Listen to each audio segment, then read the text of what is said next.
Mes frères, le croyant n'est pas à l'abri de faire une erreur et n'est pas infaillible à un point à ne pas se tromper et n'est pas à l'abri de tomber dans le péché. Le prophète sallallahu alayhi wa sallam a dit: par celui qui détient mon âme entre ses mains, si vous ne faisiez pas de péché, Allah vous aurait fait partir et aurait amené à votre place un peuple qui font des péchés et qui implorent le pardon d'Allah afin qu'il leur pardonne. Et le prophète sallallahu alayhi wa sallam a dit: tous les fils d'Adam commettent des fautes, et le meilleur de celui qui commet des fautes, les meilleurs de ceux qui commettent des fautes sont ceux qui se repentent. Combien de pécheurs a ressenti un mal-être et un malaise au fond de son âme? Combien de pécheurs a été brûlé par le feu de la désobéissance? Combien de pécheurs s'est senti comme essoré par la force de la faute? Il recherche un peu d'espoir, il recherche un moyen de sortir de ce gouffre. Il attend un matin dans lequel ce soleil se lèvera et avec lui un moyen afin qu'il se repente et revienne vers Allah subhanahu, afin que parte de lui le désespoir et afin que son ciel plein de nuages, ces nuages du désespoir et du mal-être, se dissipent et laissent apparaître le soleil du repentir. Le croyant, qu'il sache que le fait de ressentir le mal au fond de son cœur lorsqu'il fait un péché, lorsqu'il se sent triste quand il a fauté, lorsqu'il reconnaît qu'il s'est trompé, qu'il sache que ceci est le début du chemin dans lequel il se réformera et reviendra vers Allah, que ceci est le chemin du repentir vers Allah subhanahu wa ta'ala. Et tout le monde sait, mes frères, que le repentir comporte différents piliers, et parmi ces piliers les plus importants, le fait de délaisser ce péché et de s'en écarter. Et sachez qu'il n'y a pas de repentir accepté s'il n'est pas accompagné par l'accomplissement des ordres et le délaissement de l'interdit. Et le fait de se débarrasser de l'injustice que l'on a commis aux autres et de se déresponsabiliser par rapport aux droits que les autres ont sur nous. Celui qui veut pour lui un énorme bien, qu'il frappe alors aux portes du repentir et qu'il s'éloigne de toute trahison et de tout mal, et qu'il s'arrête instantanément de faire un acte de perversion. Dans le Coran, Allah Ta'ala dit: s'ils se repentent, ce sera meilleur pour eux. Et Allah dit dans le Coran: et repentez-vous vers Allah, ô vous les croyants, afin que vous réussissiez. Sachez que le fait de reconnaître le péché impose, et le fait de s'en arrêter, d'arrêter de le commettre, impose à ce qu'il soit pardonné. Dans le Coran, Allah Ta'ala dit: s'ils s'arrêtent, on leur pardonnera ce qui a précédé. Mes frères, le repentir consiste à se recueillir, à s'humilier, à se briser, à implorer le pardon et à implorer les excuses et à s'éloigner de ce qui pousse vers la désobéissance et de ce qui amène au mal, et à s'éloigner des assises dans lesquelles se trouve la tentation et la perversion, et de s'éloigner des chemins dans lesquels on trouve la perversion et le mal, et les personnes qui accomplissent cela et qui encouragent vers cela. La tawba, mes frères, est une page blanche, une page pure et propre. La tawba, mes frères, est le fait de se recueillir, de craindre Allah et d'en avoir peur, de pleurer, de s'humilier, d'appeler Allah et de lui demander, de l'invoquer, d'espérer en lui, d'avoir honte de lui et d'éprouver de la peur vis-à-vis de lui. Avoir peur, mes frères, avoir honte, mes frères, revenir vers Allah, mes frères, s'éloigner du péché, mes frères, revenir regrettant et implorant le pardon d'Allah subhanahu wa ta'ala. Et sachez que lorsque la tawba répond à ces critères, elle deviendra une source d'échappatoire et un sauvetage de toute tristesse et de tout souci, et deviendra une protection contre tout mal et contre tout trouble, et permettra d'obtenir tout ce qu'on demande, et sera une source de préservation de toute chose que l'on a peur. Et sachez que la porte de la tauba, du repentir est ouverte, et que son bien est généreusement offert, tant que l'âme ne quitte pas le corps. Le prophète sallallahu alayhi wa sallam nous dit, si vous faisiez des péchés à un point où vos péchés atteindraient le ciel, et ensuite vous vous repentez à Allah, Allah acceptera votre repentir. Et le prophète sallallahu alayhi wa sallam rapporte, d'après Allah tabaraka wa ta'ala, ô mes serviteurs, certes, vous fautez de la nuit et le jour, et moi, je pardonne tous les péchés. Implorez alors mon pardon, que je vous pardonne. Et le prophète sallallahu alayhi wa sallam a dit, d'après Allah tabaraka wa ta'ala, ô fils d'Adam, tant que tu m'invoques et tu espères en moi, je te pardonnerai sur ce que tu as fait, je ne prêterai plus attention. Ô fils d'Adam, si tes péchés atteignaient la cime des cieux, ensuite tu implorerais mon pardon, je te pardonne.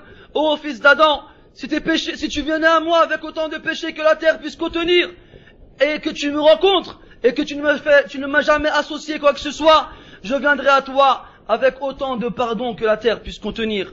Et dans une version de l'imam Muslim, du même hadith, Allah Ta'ala dit, et celui qui se rapproche de moi d'un empan, je me rapproche de lui d'une coudée. Et celui qui se rapproche de moi d'une coudée, je me rapproche de lui d'une brassée. Et celui qui vient vers moi en marchant, je viens vers lui en hâtant le pas. Et celui qui me rencontre avec autant de péchés que la terre puisse contenir, sans m'avoir rien associé, je viendrai à lui avec autant de pardon que la terre puisse contenir. Quel énorme privilège et quel magnifique don de la part d'un Seigneur généreux, d'un Créateur miséricordieux qui nous a fait honneur en nous pardonnant et qui nous a recouverts de sa douceur et de son pardon et qui a caché nos péchés aux yeux des autres et qui a ouvert pour nous la porte du repentir. Il pardonne et il excuse. Il est doux et accepte le repentir. Il excuse à la demande de son serviteur ses péchés. Il pardonne ses erreurs. Et ton Seigneur est certes plein de mansuétude envers les gens concernant leur injustice. Et celui qui fait un mal ou fait du tort à soi-même et ensuite implore le pardon d'Allah, il trouvera Allah pardonneur et miséricordieux. Allah passe sa main la nuit afin que se repente le pécheur du jour.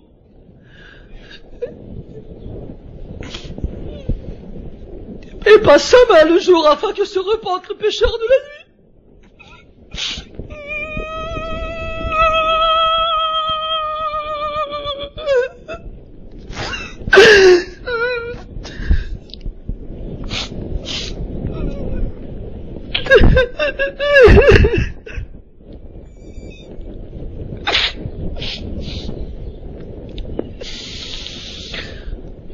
Et il fait cela jusqu'à ce que le soleil se lève de son couchant. Ô esclaves d'Allah et ô adorateurs d'Allah, multipliez la demande de pardon et de repentir. Car le prophète sallallahu alayhi wa sallam le multipliait. Abu Hurayra radiyallahu anhu nous dit qu'il n'a pas vu quelqu'un puisse implorer le pardon que le prophète sallallahu alayhi wa sallam. Le prophète disait sallallahu alayhi wa sallam, par Allah, j'implore le pardon d'Allah et je me repens lui dans la journée plus de 70 fois. Et le prophète a dit sallallahu alayhi wa sallam, ô vous les gens, repentez-vous à Allah et implorez son pardon, car certes je me repens à lui dans le jour 100 fois. Mes frères, la demande de repentir a ses portes ouvertes et son temps est toujours disponible. Alors, éloignez-vous du « bientôt je me repentirai ». Ces phrases-là qui représentent des cordes auxquelles vous vous accrochez, coupez-les et effacez vos tables dans lesquelles vos péchés sont inscrits en les faisant suivre par la bienfaisance. Et faites attention et prenez garde aux ruses de Shaitan et ne soyez pas trompés par la vie d'ici-bas qui paraît douce mais qui ne dure pas. Et faites voir à vos âmes que ce bas monde ne dure pas et que tôt ou tard, malgré le fait que les jours et les nuits se succèdent, il disparaîtra. Repentez-vous à Allah Azza wa Jal de ces énormes péchés que vous avez commis et de ces monstrueux crimes que vous avez accomplis. repentez-vous vers Allah subhanahu wa ta'ala instantanément sur le coup, et faites pour chaque péché que vous avez commis un repentir particulier, un repentir indépendant. Repentez-vous du péché, même s'il s'est répété. Le prophète Abu Huraira radiyallahu anhu dit qu'il a entendu le prophète sallallahu alayhi wa sallam dire: un homme a fait un péché, il a dit: oh Allah, j'ai commis un péché, alors pardonne-moi. Allah lui a répondu: mon serviteur sait-il qu'il a un Seigneur qui pardonne le péché et qui punit pour lui? Je lui ai pardonné. Ensuite, cette personne est restée un certain temps et il a refait un péché. Il a dit: ya Allah, pardonne-moi mon péché, j'ai fait un péché, un autre péché, alors pardonne-le-moi. Allah a dit: mon serviteur sait-il qu'il a un Seigneur qui pardonne le péché et qui punit pour lui? J'ai pardonné à mon serviteur.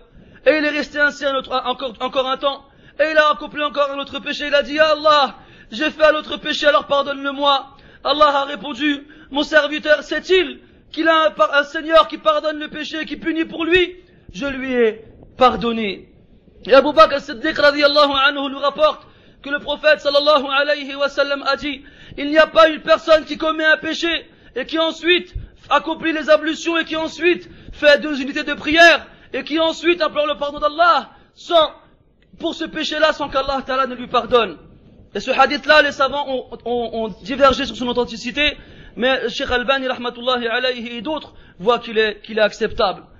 Oh mon frère, ne fais pas partie de ceux qui disent astaghfirullah avec leur langue, alors que leur cœur est convaincu qu'ils continueront d'accepter le péché, de l'accomplir, et d'être convaincus qu'ils seront en contradiction avec la voie qu'Allah lui a tracée. Que la demande de pardon avec le cœur soit en conformité avec le cœur, que la demande que la demande de pardon avec la langue soit en conformité avec le cœur, et avec l'amélioration et la correction des membres, tel qu'Allah dit dans le Coran. Et ceux qui commettent une turpitude ou se font du tort à eux-mêmes, ensuite, lorsqu'ils font une turpitude ou qu'ils font du tort à eux-mêmes, ils implorent le pardon d'Allah pour leurs péchés. Et qui d'autre à part Allah pardonne les péchés et ne récidive pas sur ce qu'ils ont commis, et ils savent très bien qu'ils ne doivent pas faire cela. Mes frères, repentez-vous le plus vite possible et précipitez-vous tant que vous êtes capables, tant que les péchés sont encore pardonnés, tant que la vie d'ici, tant que cette vie-là n'est pas finie et que ce bas monde n'est pas détruit. Car chaque personne, chaque être vivant, tôt ou tard, la fin de sa vie arrivera et chaque âme goûtera à la mort. Et celui qui goûte la mort et qui se trouve à ce moment-là, dans un moment de désespoir, et qui espère à ce qu'il soit pardonné, qu'il sache que ce moment-là ne lui sera pas utile, et que s'il attend la mort pour se repentir, son repentir ne sera pas accepté. Tel qu'Allah dit dans le Coran: et la tawbah n'est pas pour ceux qui font des péchés jusqu'à ce que la mort arrive à l'un d'entre eux. Il dit: je me repens maintenant. À cela, nous avons préparé un châtiment douloureux. Et le prophète sallallahu alayhi wa sallam a dit: Allah accepte le repentir de la personne tant qu'il ne gargarise pas, c'est-à-dire tant que son âme ne quitte pas son corps. Oh mon frère, mets devant toi un repentir plein d'espoir avant que tu meures et avant que la langue ne soit arrêtée. Précipite-toi et fais de ce repentir pour toi quelque chose que tu laisses pour Allah, devant Allah Ta'ala, qui accepte le péché, qui accepte le repentir et qui est bienfaisant. Mes frères, vers qui les pécheurs vont se retourner et vers qui ceux qui sont négligents vont aller, et vers où peut-on fuir alors qu'on sait tous très bien que le jour du jugement, le retour se fera à Allah Tabaraka wa Ta'ala, ce jour où nous serons tous visibles, ce jour où nous ne pourrons rien cacher devant Allah Subhanahu, ce jour où nous serons appelés à comparaître devant Allah, et que rien de ce qu'on a caché ici-bas ne sera dissimulé. Rien. Tu peux cacher ce que tu veux à tes frères, à ta famille, à tes proches et aux autres, mais devant Allah, tu ne pourras rien cacher. Et Yawm al-Qiyamah, le jour du jugement, lorsque tu seras debout devant Allah, et que tu seras appelé à passer devant lui, tu ne pourras rien cacher. Et si tu n'as pas fait précéder cela par le repentir et la demande de pardon, ceci peut être très dangereux et très grave pour toi. Alors précipite-toi mon frère, avec un repentir sincère, avec un repentir pur, avec un cœur brisé par par la tristesse du péché, d'avoir commis le péché, avec un front rabaissé, que l'on pose par terre en prosternation devant Allah, pour montrer notre humiliation et notre honte devant lui, car nous lui avons désobéi. Repentis-toi à lui, et que les larmes coulent de tes yeux tels les flots de la mer. Repens-toi à Allah Azza wa Jal, et éprouve de la honte et du repentir. Et sache que bientôt, le mois du pardon, que tout le monde espère arrive, ce mois dans lequel Allah Ta'ala offre sa miséricorde et son agrément et sa douceur à ceux qui se repentent à lui. Le mois du pardon, du beau pardon arrive, et de la magnificence est à la porte de notre mois-ci. Ce mois dans lequel les péchés sont pardonnés et les fautes sont expiées. Alors, que l'on fasse de ce mois-ci, mes frères, un moyen de départ nouveau, comme une nouvelle naissance, comme un point de départ duquel nous retournerons vers Allah subhanahu. Que l'on fasse de ce mois-ci tel un soleil qui se lève et qui amène avec lui une aube pleine de bonnes nouvelles, qui va consolider des fondements forts et solides pour un repentir sincère. Et sachez que celui qui ne se repent pas, dans les moments tels que ceux-ci, dans ces moments où le bien est multiple, dans ce moment où les cadeaux sont offerts, quand est-ce qu'il va se repentir? Sachez, mes frères, que le prophète sallallahu alayhi wa sallam est monté sur le minbar un jour et a dit 3 fois Amin. Après, les gens lui ont dit, tu es monté sur le minbar et tu as dit 3 fois Amin. Pourquoi? Il a dit, Jibril alayhi salam est venu me voir et m'a dit, celui qui arrive au mois du Ramadan et qui le passe entier et qui malgré ça, on ne lui pardonne pas, alors qu'il rentre en enfer et qu'il soit éloigné d'Allah et qu'Allah l'éloigne. Dis Amin. J'ai dit Amin. Ce hadith nous prouve à quel point ce mois est une occasion à ne pas rater pour les croyants soucieux et désireux qu'Allah Ta'ala leur pardonne, qu'Allah Subhanahu fasse que nous atteignions ce mois-ci, qu'Allah Subhanahu wa Ta'ala fasse que durant ce mois-ci nous fassions un repentir sincère, qu'Allah Ta'ala fasse que ce mois-ci soit une cause pour que nos péchés soient effacés et pour que nos degrés soient élevés et pour que nos péchés soient pardonnés. Certes, il est plein de mansuétude et de pardon. نسأل الله تبارك وتعالى أن يجعلنا من الذين يستمعون القول فيتبعون أحسنه